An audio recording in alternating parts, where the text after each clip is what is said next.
장 21절부터 31절까지의 말씀입니다. 찾으신 줄 알고 우리 합독하며 나가도록 하겠습니다. 시작.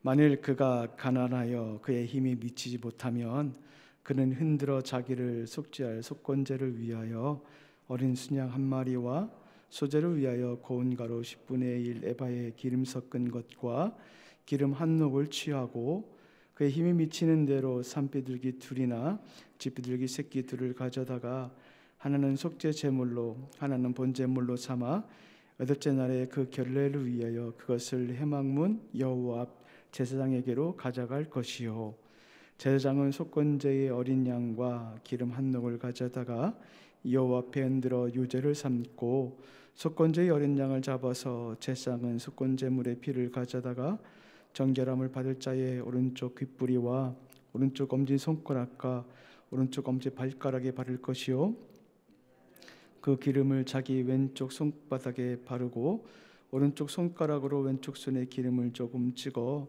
여호와 앞에 7번 뿌릴 것이요, 그 손의 기름은 제사장이 정결함을 받는 자의 오른쪽 귓뿌리와 오른쪽 엄지 손가락과 오른쪽 엄지 발가락 곧 속건 제물의 피를 바른 곳에 바를 것이며, 또 그 손에 남은 기름은 제사장 그 정결함을 받은 자의 머리를 발라 여호와 앞에서 그를 위하여 속죄할 것이며, 그는 힘이 미치는 대로 산비둘기 한 마리나 쥐비둘기 새끼 한 마리를 들이되 곧 그의 힘이 미치는 대로 한 마리는 속죄제로 한 마리는 소제와 함께 번제로 드릴 것이요, 제사장은 정결함 받은 자를 위하여 여호와 앞에 속죄할지니 나병 환자로서 그 정결 예식에 그의 힘이 미치지 못하는 자의 규례가 그러하니라. 아멘. 잠시 묵상하는 시간을 갖도록 하겠습니다.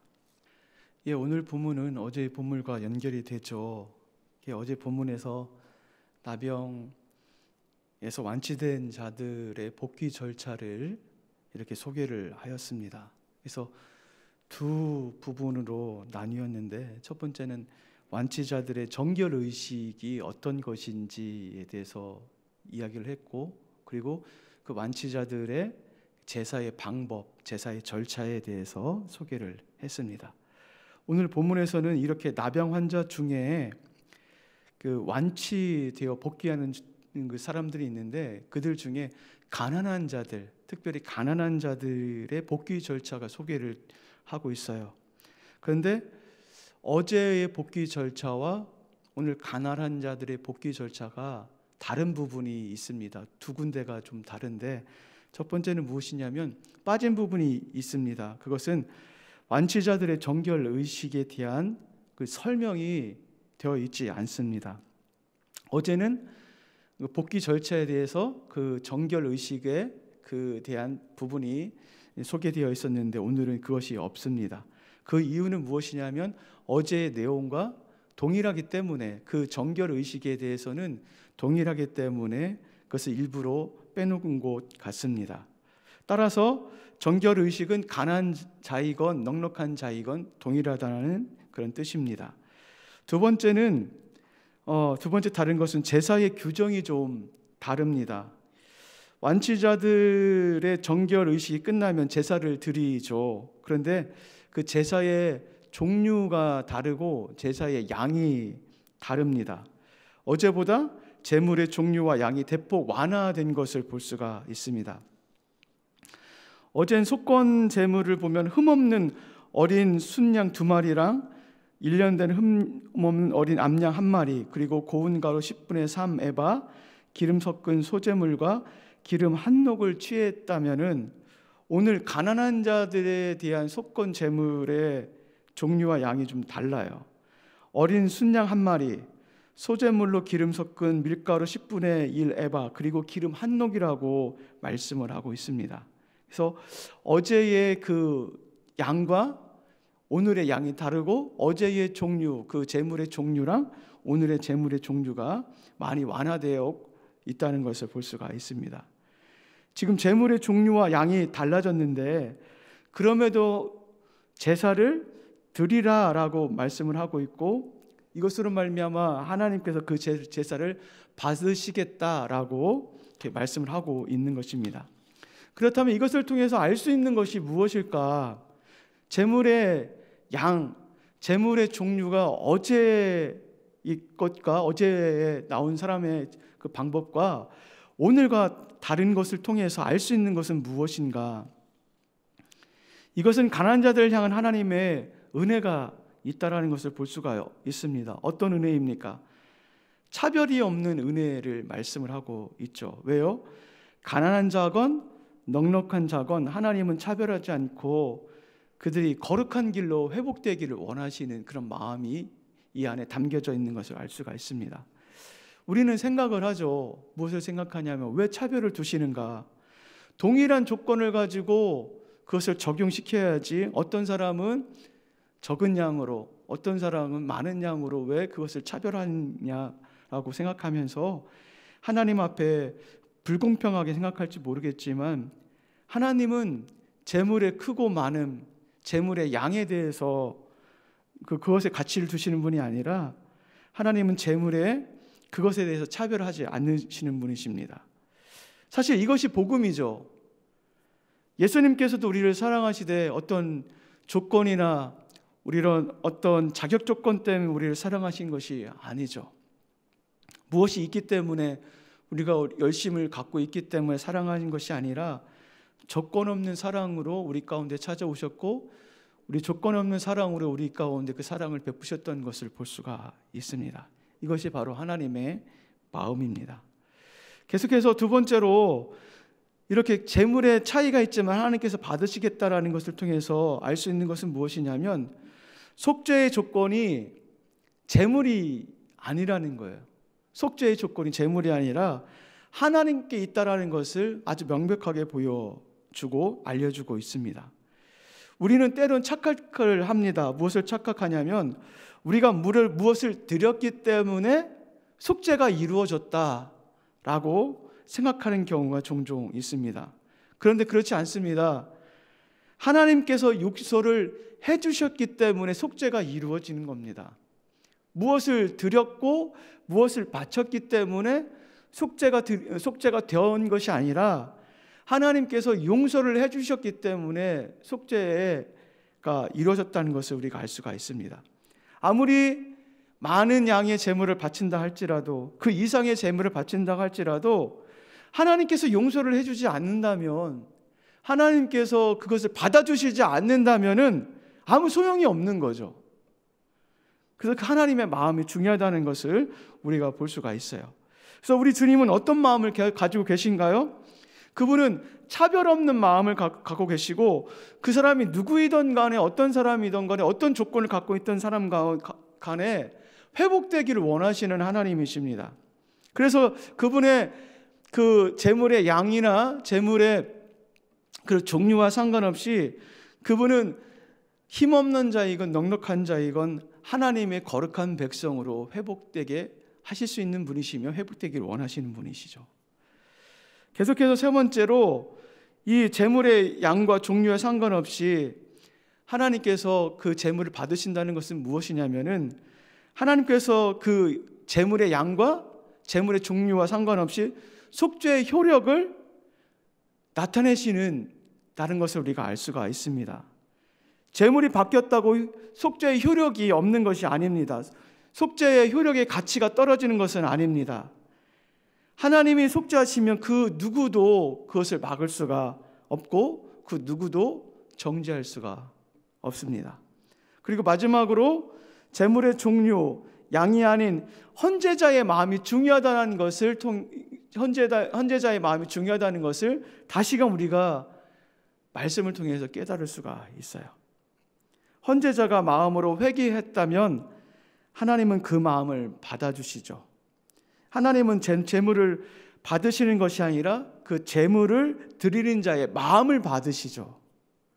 그래서 그 헌제자가 진정으로 하나님을 사모하는 마음으로 그 은혜를 사모하는 마음으로 제사를 참여했느냐 참여하지 않았느냐를 하나님께서는 받으신다는 것입니다.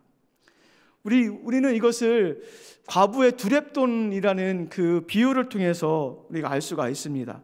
주님께서 가난한 과부의 두렙돈에 대해서 제사의 전부를 드렸다라고 말씀을 하고 있죠. 그리고 그것에 대해서 칭찬을 하고 있는 것을 볼 수가 있습니다. 두렙돈은 그렇게 많은 돈이 아닙니다. 하찮은 돈입니다. 그럼에도 불구하고 그 돈 안에 있는 그 과부의 마음을 보신 것을 우리가 알 수가 있습니다. 따라서 여러분, 우리가 지금 묵상을 하고 있고 이렇게 말씀을 보고 있습니다. 그렇다고 해서 우리의 본분이 다한 것이라고 생각하시면 안 될 것입니다. 오늘 우리가 공예배에 다 참석을 하고 있고 우리가 많은 그 예배를 가운데 참석을 한다 할지라도 우리의 예배가 상달되는 것이 아닙니다. 한 번의 예배를 드린다 할지라도 하나님께서 그 예배를 받으시는가, 그 예배를 드리는 자의 그 마음을 받으시기 때문에 그 마음 가운데 주님을 향한 사랑이 있는가를 하나님께서는 보십니다. 그러므로 그런 의미에서 예배의 장소, 예배의 처수가 그렇게 중요한 것 같지는 않습니다. 마음이 중요하기 때문에 그래요. 그러나 우리가 이 예배당 가운데 나와서 예배를 드리는 이유는 무엇이냐면, 그것을 강조하는 이유는 무엇이냐면, 우리가 처소를 떠나고 다른 곳에서 예배를 드릴 때 집중하지 못하고 그 하나님을 사모하는 마음과 하나님의 은혜의 마음이 이 예배당에서 드리는 마음보다 차이가 있기 때문에, 더 집중하지 못하기 때문에 이 예배당에서 하나님을 예배하라고 말씀을 드리고 있습니다. 뿐만 아니라 기도의 자리도 마찬가지인 것 같습니다. 우리는 어디서에서도 기도를 할 수 있죠. 심지어 화장실에서도 기도할 수도 있고 차 안에서도 기도할 수 있고, 그 장소 때문에 기도의 응답이 이루어지는 것은 아니죠. 그러나 이 장소 가운데, 이 예배당 가운데 나와서 기도하라는 이유는 우리가 이 장소를 떠나면, 이 예배당이라는 장소를 떠나면 기도에 집중하지 못하고 마음을 다해서 집중할 수 없기 때문에 이 예배당에 나와서 기도하라고 이야기를 합니다. 우리가 아무리 성경을 읽고 아무리 경건의 모형을 갖춘다고 해도 그 하나님, 그 안에 하나님이 미워하시는 것과 싫어하시는 것이 있다면 그 사람의 경건은 헛된 것입니다. 하나님께서 받아주시지 않습니다. 따라서 오늘 본문에서 제물의 종류와 양과 질의 차이가 있지만 그것이 우리가 주목하여 많고 적다라고 불평하는 것이 아니라 주님께서 받으시는 예배가 있고 주님께서 예배의 주인이라는 사실을 기억하시면서 그 하나님 앞에 우리 마음을 다하면서 예배함으로 나가야 될 것입니다. 그리고 또 한 가지가 있는데요. 그것은 무엇이냐면, 가난한 자들에게 제사를 이렇게 할 때 제물의 종류와 양이 달라지지만 양보할 수 없는 제사의 규정이 하나가 있습니다. 그것은 무엇이냐면, 속건 제사 시에 그 어린 양의 순양을 드리는 것에 대해서는 양보하지 않습니다. 그리고 비록 가난하다 할지라도 넉넉한 사람들처럼 번제, 그리고 소제, 속죄제, 속건제를 다 드려야 돼요. 그 중에 하나를 빠뜨리는 것이 아니라 넉넉한 사람들과 동일하게 이건 모든 것들을 다 드립니다. 이렇게 가난한 자이건 넉넉한 자이건 하나님 앞에 모든 그 제사를 다 드린 것을 통해서 알 수 있는 것은 무엇이냐면, 하나님 앞에 정결하지 않으면 하나님께 나올 수 없다라는 것을 보여줍니다. 하나님 앞에 정결할 때에 하나님 앞에 나올 수 있다는 것을 우리가 알려줘요.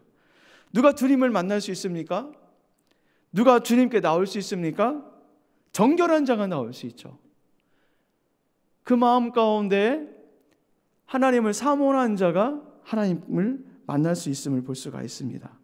따라서 그 어느 누구이건 간에 주님이 원하시는 제사를 드려야 합니다. 그때 하나님께서 그 제사를 받으시고 그것으로 말미암아 하나님께서 상달되는 제사가 된다는 사실을 다시금 기억하며 나가시는 여러분 되기를 간절히 소망합니다.